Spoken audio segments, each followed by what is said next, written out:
चलिए हम लोग बात करते हैं आप लोगों के वर्किंग कैपिटल रिक्वायरमेंट के कुछ न्यूमेरिकल क्वेश्चंस को लेकर, राइट। एंड ये जो क्वेश्चंस है ये बहुत ज़्यादा एग्जाम्स के अंदर पूछे जाने वाले रिपीटेटिव क्वेश्चंस है, ठीक है। क्या बोलता है, the following information has been extracted from the books of company product costed per unit. चलिए, तो आप लोगों को रॉ मटेरियल की जानकारी दी गई है, क्वेश्चन के अंदर 45 रुपये है। डायरेक्ट लेबर की जानकारी दी गई। अच्छा मुझे बताओ, रॉ मटेरियल और ये जब डायरेक्ट लेबर ऐड होता है तो इसी को हम लोग नाम क्या देते हैं, प्राइम कॉस्ट। अगर मैं कॉस्ट शीट के हिसाब से चलूँ तो इसी को हम नाम क्या देते हैं, प्राइम कॉस्ट। और फिर प्राइम कॉस्ट में ये जब 40 रुपये ओवरहेड के जुड़ जाएंगे तो ये क्या कहलाएंगे आपका, ये कहलाएंगा वर्क कॉस्ट, या इसी को आप लोग कॉस्ट ऑफ प्रोडक्शन भी बोल सकते हो। यही आपका क्या है, वर्क कॉस्ट, यही कॉस्ट ऑफ प्रोडक्शन, यही क्या बन गया, टोटल कॉस्ट। क्यों, क्योंकि इसके बाद सीधा क्या है, प्रॉफिट है। ये क्या है, प्रॉफिट। तो आपको क्या पता चल गया, सेलिंग प्राइस, राइट। क्या पता चल गया, सेलिंग प्राइस। अब देखो आप लोगों ने क्वेश्चन पढ़ना है और यहाँ से आइडेंटिफाई करना है किसका कितना होल्डिंग पीरियड है। जैसे कि रॉ मटेरियल का होल्डिंग पीरियड, रॉ मटेरियल का होल्डिंग पीरियड कितना है, 2 महीने। तो रॉ मटेरियल कितने ड्यूरेशन तक स्टॉक में रहता है, 2 महीने तक के, इंपॉर्टेंट पॉइंट। फिर material are in progress, progress या प्रोसेस का मतलब होता है WIP, एवरेज फॉर 1 मंथ, मतलब WIP स्टॉक कितने महीने तक रहता है, 1 महीने तक। और ब्रैकेट में लिखा है the degree of completion 50% in respect of all element, यानी जो भी 1 मंथ लोगे ना उसका 50% ही आपका WIP में बचा रहता है, बोलता है, right. Finish goods stock on an average for 1 month, तो फिनिश गुड इन स्टॉक कितने महीने का, 1 महीने का। फिर time leg in payment wages, तो ये आउटस्टैंडिंग वेजेस निकालने के काम आएगा। तो time leg in payment of wages and overheads 1.5 month, 1.5 month का मतलब होता है 1.5 महीने, तो 1.5 महीने आउटस्टैंडिंग पेमेंट रहता है। Time leg in the receipt from the debtor, debtor से 2 महीने बाद पैसे मिलते हैं। Credit allowed by the supplier is 1 month, मतलब क्रेडिटर के लिए 1 मंथ का क्रेडिट पीरियड है, क्रेडिटर के लिए 1 मंथ का क्या है, क्रेडिट पीरियड है, राइट। चलिए तो बढ़ते हैं आगे और आगे भी और बात कर लेते हैं, करेक्ट। आगे भी क्या कर लेते हैं, और बात कर लेते हैं। तो आगे बात करें तो 20% the output is sold against the cash, मतलब कि जो भी मेरा सेल होता है इसका 20% जो सेल है ये नगद होता है।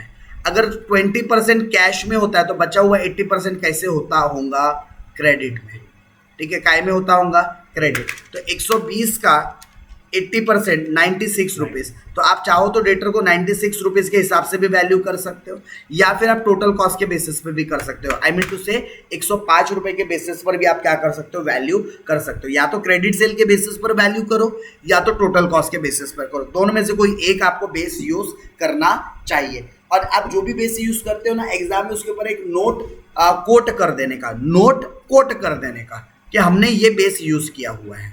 चलिए अब कैश बैलेंस दिया है, ये भी है कि जो कैश बैलेंस है ये भी काम आ जाएगा कहाँ, तो ये जो कैश बैलेंस आपको क्वेश्चन के अंदर गिवन है 1 लाख रुपीज़ का, ये आप लोगों को करंट असेट्स कैलकुलेशन करते समय क्या होने वाला है, काम में आने वाला है, राइट। चलिए, और बोलता है the company is poised for manufacturing 1,44,000 unit, you are required to prepare working capital requirement. आपको क्या बनाना है, वर्किंग कैपिटल रिक्वायरमेंट से रिलेटेड चीज़ें बनानी है।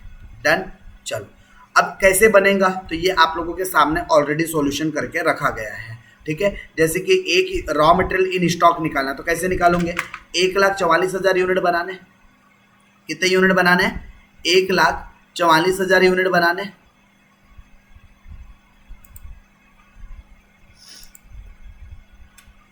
चलिए, सो 1,44,000 यूनिट्स। सो ये आप लोगों के पास करंट असेट्स में हमने निकाला 1,44,000 इंटू 45 रुपीज़ रेट था, तो अगर मैं मल्टीप्लाइड कर दूँ 1,44,000 इंटू 45, तो ये आता है 64,80,000। इतने रुपए का आपको क्या लगता है, रॉ मटेरियल, लेकिन ये साल भरे का है, तो डिवाइडेड बाय 12 कर दूँ तो 1 महीने का आएगा 5,40,000। और लेकिन हमें तो 2 महीने का स्टॉक में रखना है, तो इंटू 2 कर दूंगा तो 2 महीने की स्टॉक की वैल्यू आ जाएगी, राइट। कितने महीने की स्टॉक की वैल्यू आ जाएंगी, 2 मंथ की स्टॉक की वैल्यू आ जाएंगी, करेक्ट। सिमिलरली WIP के लिए भी निकालना है।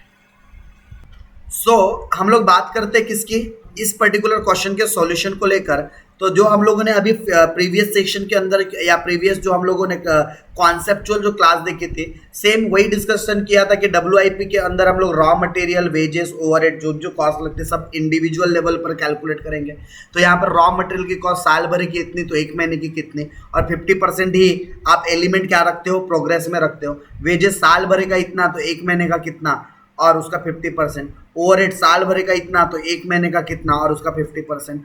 फिनिश गुड्स कौन से बेसिस पर निकलता है, टोटल कॉस्ट के, तो 1,44,000 इंटू टोटल कॉस्ट को मल्टीप्लाइड किया तो साल भरे की टोटल कॉस्ट मिल गई, डिवाइडेड बाय 12 किया तो एक महीने का आ गया, और स्टॉक में भी कितना रहता है, एक महीने के लिए, तो उसकी वैल्यू आ गई।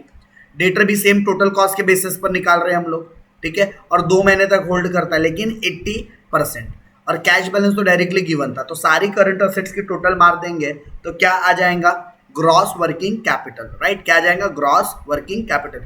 इसी को टोटल करंट असेट्स भी बोलते हैं। अब हमारे पास लाइबिलिटी के नाम पर एक क्रेडिटर था, तो क्रेडिटर हमेशा याद रखना मटेरियल परचेस के बेसिस पर निकलता है। तो 1,44,000 डिवाइडेड बाय 45, इंटू 45, तो टोटल मटेरियल परचेस की कॉस्ट आ गई, डिवाइडेड बाय 12 इंटू 1, तो 1 मंथ की कॉस्ट आ गई।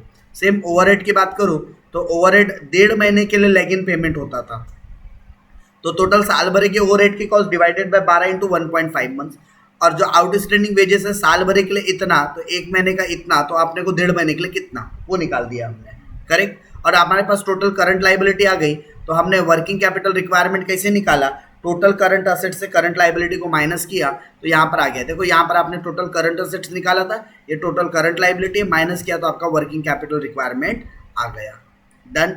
तो इस तरीके से आप लोगों को वर्किंग कैपिटल रिक्वायरमेंट का स्टेटमेंट बना के क्या करना होगा, सॉल्व करना होगा, करेक्ट। अच्छा, उसके अलावा जैसे अगर मैं इस तरीके के क्वेश्चन की बात करूं, अगेन पूरे वर्किंग कैपिटल रिक्वायरमेंट का सॉल्यूशन जो अभी हमने गो थ्रू किया ना, उसी तरीके से करना है, बस इक्का दुक्का बातें नहीं आते रहेंगी। जैसे इस क्वेश्चन के अंदर मैं इक्का दुक्का बातों की अगर बात करूं तो ये 20% प्रॉफिट था, बोलता है the sale goods at 20% gross profit, it include depreciation, ठीक है, as the part of cost of production, ठीक है। यानी कि इन्होंने जो कॉस्ट ऑफ प्रोडक्शन कैलकुलेट कर रखा है उसमें क्या इंक्लूड है, डेप्रिशिएशन। सर अब अगर बोलता कि नॉट इंक्लूड तो फिर क्या करना पड़ता, देखो डेप्रिशिएशन नॉन कैश एक्सपेंसेस होता है, ये बोल रहा है कि हमारे कॉस्ट ऑफ प्रोडक्शन के अंदर क्या भी इंक्लूड है, डेप्रिशिएशन।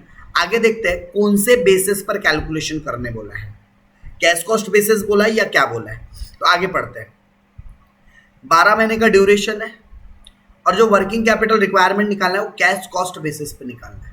इसका मतलब ये जो हमारा कॉस्ट ऑफ प्रोडक्शन में जो डेप्रिशिएशन इंक्लूड है ना, हटाना पड़ेगा। अगर हमारे को कोई इन्फॉर्मेशन दी तो हम हटाएंगे।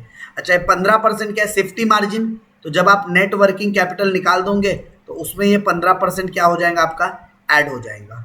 अच्छा, cash is to be held to the extent 50% of the current liability, तो पहले करंट लाइबिलिटी निकलेंगी, उसका 50% कैश निकलेगा।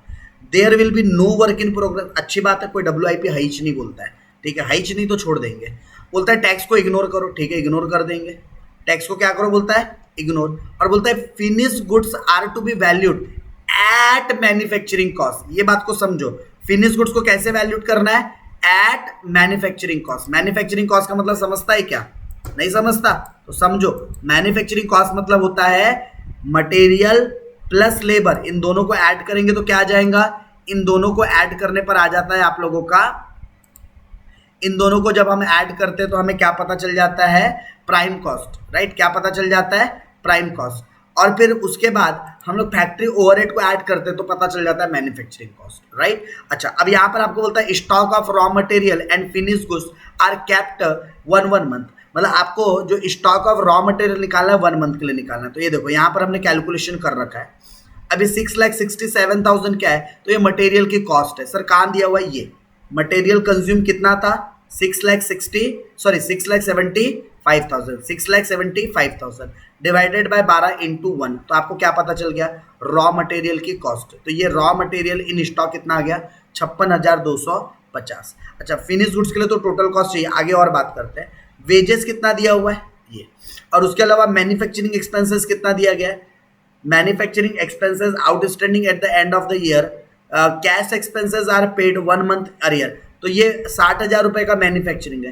ये तीनों खर्चों को जोड़ेंगे, 6,75,000 प्लस 45,000 प्लस 60,000, तो 7,80,000 आपका टोटल कॉस्ट आता है। और total cost divided by 12 into 1 करेंगे तो स्टॉक ऑफ क्या निकल जाएगा, फिनिश गुड्स। कितना आता है स्टॉक ऑफ फिनिश गुड्स, 65,000। दो चीजें मिल गई, stock of raw material, stock of finish goods.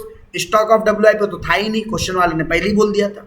अब डेटर की बात करते हैं, तो डेटर को लेकर देखो कहीं तो भी जानकारी दिए रखे थी, ये सेल्स एज 2 मंथ क्रेडिट। हम 27 लाख का माल बेचते हैं, वो भी 2 महीने के क्रेडिट पर। लेकिन ये 27 लाख में 20% का ग्रॉस प्रॉफिट जुड़ा था क्या? तो अगर मैं सेल में से ग्रॉस प्रॉफिट हटा दूं तो मुझे क्या पता चल जाएगा, कॉस्ट। तो मैं अगर 27 लाख में से 20% हटा दूं तो 21,60,000, ये 12 महीने का सेल है, तो 2 महीने का सेल कितना, तो ये आपको डेटर की अमाउंट मिल गई, करेक्ट। अच्छा, उसके अलावा आप लोगों को कैश बैलेंस तो बाद में पता चलेगा, जब तक कि आपका क्या नहीं निकलेगा, करंट लाइबिलिटी, तब तक ये क्या पता नहीं चलेगा आप लोगों का कैश बैलेंस कितना। तो आगे और पढ़ते हैं। अच्छा, अब wages last day of the month को पे किया जाता है, मतलब उसी महीने में पे हो जाता है क्या? जैसे जनवरी का आपका आउटस्टैंडिंग वेजेस है, तो जनवरी के लास्ट डेट पर पे कर देते हैं। इसका मतलब जनवरी में कुछ भी आउटस्टैंडिंग नहीं रहता, यानी कि नो आउटस्टैंडिंग, मतलब नो करंट लाइबिलिटी। लेकिन मैन्युफैक्चरिंग एक्सपेंसेस बोलता है eight the end of the year 1 महीने का आउटस्टैंडिंग रहता है, बोलता है। तो 60,000 12 महीने की अमाउंट है, तो 1 महीने की अमाउंट कितनी, 5,000, ये आउटस्टैंडिंग आ गया। अच्छा, total administrative expenses paid as above, मतलब ये भी 1 महीने के अरियर में है, तो 1,80,000, ये 12 महीने की अमाउंट है, तो 1 महीने की कितनी, तो ये भी आउटस्टैंडिंग हो गया। तो 5,000 प्लस 15,000, कुल मिलाकर करंट लाइबिलिटी 20,000 हो गई है। अच्छा, sales promotion expenses paid quarterly in advance, advance में पेड किया है, मतलब जो 90,000 है 12 महीने की अमाउंट है, तो 3 महीने की अमाउंट कितनी, ये, तो ये एडवांस में पेड किया है, प्री पेड है, तो ये भी करंट असेट्स में आ जाएगा आपका। और ये रहा आपका सप्लायर का, सप्लायर 2 महीने का है, तो हम सप्लायर के लिए भी अमाउंट निकाल देंगे, 6,75,000, ये 12 महीने की अमाउंट है, तो 2 महीने की अमाउंट कितनी, क्रेडिटर की अमाउंट आ गई। तो कुल मिलाकर हमारे पास लाइबिलिटी के तौर पर 1,12,500 है, प्लस 5,000 है, प्लस 15,000 है, मतलब कुल मिलाकर 1,32,500 की टोटल क्या निकल गई आपकी करंट लाइबिलिटी। और इसका 50% कैश मेंटेन करता है, तो इसका 50% निकाल दो, ठीक है। यही बोला था कैश को लेकर, एक बार फिर से देख लो, कैश कितना मेंटेन करेगा बोला था, 50% of the current liability held, ठीक है। करंट लाइबिलिटी हेल्ड का 50%, तो करंट लाइबिलिटी हमारे पास आ चुकी है, उसका 50% निकाल देंगे, तो हमें क्या पता चल जाएगा, कैश बैलेंस। तो करंट लाइबिलिटी कितनी थी हमारे पास, ये थी 1,32,500, तो उसका 50% निकाला तो 66,250, और ये बाकी अदर सारी टोटल करंट असेट्स मिलाकर आ गई। तो टोटल करंट असेट्स इतनी, टोटल करंट लाइबिलिटी इतनी, तो नेट वर्किंग कैपिटल इतनी आ जाएंगी, और उसमें मार्जिन ऑफ सेफ्टी ऐड करेंगे तो ये आपका वर्किंग कैपिटल रिक्वायरमेंट आ जाएगा, करेक्ट। मैंने बहुत रफ तरीके से आप लोगों को बताया है, बस आपने सारे पॉइंट को सिस्टमेटिक फॉर्मेट में लिखना है। कैलकुलेशन सारे अमाउंट का देखा, बस आप लोगों को क्या करना है, सिस्टमेटिक कैलकुलेशंस करके अमाउंट्स के अंदर डालना है, मतलब फॉर्मेटिंग प्रॉपरली करनी है, करेक्ट। तो होप ऐसा भी क्वेश्चन आया तो आप लोग क्या कर सकते हैं, अटेम्प्ट कर सकते हैं। बढ़ते आगे एंड नेक्स्ट क्वेश्चन की बात करते हैं हम लोग, ठीक है। अब देखो नेक्स्ट क्वेश्चन में जो इशूड कैपिटल एंड ऑल ये जो चीजें दी है आप लोगों को, ठीक है, ये आप लोगों को इस पर्टिकुलर कैलकुलेशंस के अंदर बहुत ज़्यादा कहीं काम में आने वाली नहीं है। हाँ, अगर बैलेंस शीट बनाने बोला होगा तो फिर बैलेंस शीट के अंदर ये काम में आती है, राइट। तो यहाँ पर profit and loss account and balance sheet बनाने के लिए बोला हुआ है, करेक्ट। तो इसके लिए आप लोग क्या कर सकते हो, इसके लिए मैं आप लोगों को एक रेफरेंस दे रहा हूँ क्लास का, तो आप वो रेफरेंस क्लास देखना जिसके अंदर मैंने पूरी बैलेंस शीट सॉल्व करके दी हुई है, राइट। तो ये आप लोगों के पास जो मॉड्यूल नंबर 4 की एक क्लास आप देखोगे पास्ट ईयर क्वेश्चन वाली, तो उसके अंदर आप लोगों को इसका सॉल्यूशन दिख जाएगा, राइट। चलिए, सो आप लोगों को ये सवाल जो है क्या करने, एक बार गो थ्रू करने, करेक्ट। इन जो नेक्स्ट हाईटेक वाला क्वेश्चन, ये सिमिलर क्वेश्चन है जो हम लोगों ने सबसे पहला क्वेश्चन देखे थे, जहाँ पे 45 रुपीज मटेरियल था, फिर लेबर की कॉस्ट दी थी। तो लगभग ये हाईटेक वाला क्वेश्चन सिमिलर बेसिस पर है, और ये थोड़ा सा एग्जाम में मतलब है इंपॉर्टेंट क्वेश्चन भी है, क्योंकि ये इसके पहले भी कई बार एग्जाम्स के अंदर पूछा जा चुका है, करेक्ट। तो ये कुछ क्वेश्चंस थे आप लोगों के, ये तो सेम आपका रिपीटेटिव क्वेश्चन है अगेन, ठीक है। इस पैटर्न का क्वेश्चन आप लोगों ने जो 45 रुपीज वाला था वो सिमिलर बेसिस पर कर रखा है। बस इसमें अब एक बात को ध्यान देना, यहाँ पर ना इंक्लूडिंग डिप्रिशिएशन बोला है। जैसे यहाँ पर 40 रुपीज की वैल्यू दी थी, ठीक है, कितनी वैल्यू दी है, ₹40 की ये वैल्यू दी है। अभी 40 में 10 रुपए काय के जुड़े, डेप्रिसिएशन के। तो आपको देखना है क्वेश्चन में कहीं पर कैश कॉस्ट बेसिस पर बोला है क्या। अगर कैश कॉस्ट बेसिस पर बोला है तो ओवरहेड फिर आप 30 रुपए न लेते, कितना लेना, 40 रुपीज न लेते हुए 30 रुपीज लेना। अगर कौन से बेसिस पर बोला होगा, कैश कॉस्ट बेसिस पर बोला होगा तो, और कुछ नहीं बोला है कैश कॉस्ट, पूरे सवाल में कहीं कैश कॉस्ट वर्ड यूज नहीं किया है, तो आपने सीधा 40 रुपए के हिसाब से सारा कैलकुलेशन करना चाहिए। अगेन स्ट्रेट फॉरवर्ड, यहाँ पर सारी इंफॉर्मेशन क्या दे रखी है आपको, बस आपको सीधी सीधी तरीके से चलना है।